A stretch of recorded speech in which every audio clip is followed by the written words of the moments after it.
everyone, it's Janome Man, aka Michael Smith, and I just wanted to give you a couple of little tips about sewing through thicker, bulkier fabrics. Today I'm using what's actually bath mats to make these cute little beach bags, and you can see it's kind of this foamy, rubbery material, so when I fold that together, that's pretty thick. So I love using my AccuFeed flex foot, or your machine may have a regular walking foot, but that definitely helps feed through the thicker, bulkier layers. I'm sewing today on the Janome Continental M7, which you can see here, and the twin dual holder with the AD foot comes standard with the Janome Continental M7, and many of our other machines as well come standard with it. If it does not, it's available as a separate blister pack from your Janome dealer, so you could always contact them for more information. So when I'm going to sew through thicker layers, I've got my extra high presser foot lift here on the M7, as well as several other machines have it, so a great feature. So if I were to put my fabric up to the start of my needle here and lower my foot, you can see that foot's on a terrible angle. So what will likely happen is the machine will start stalling. Basically, there's not enough fabric under the foot and the foot is not level, so it doesn't really want to feed correctly.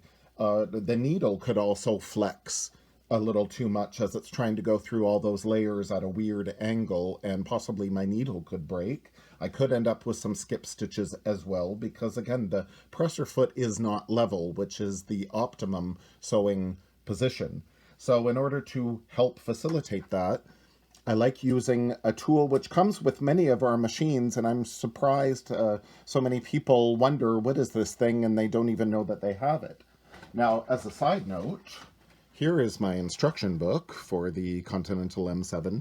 If you look in your instruction manual, in some of the first pages, this is page number 5, but it shows you here is the number 24 is the button shank plate, is its official name, but this page will show you exactly what comes with your machine, so find it in your manual.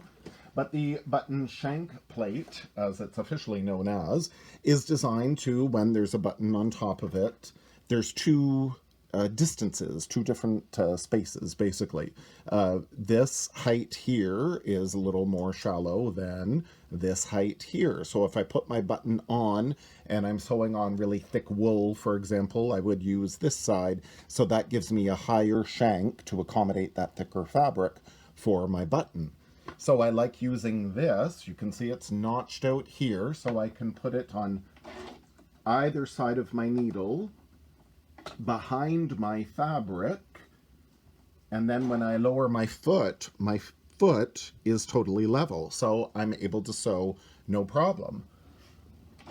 Now, without using this though, what I sometimes do, this is just a little scrap that I sewed earlier, I like to place my fabric all the way to the back so my foot, whatever foot I'm using, is level.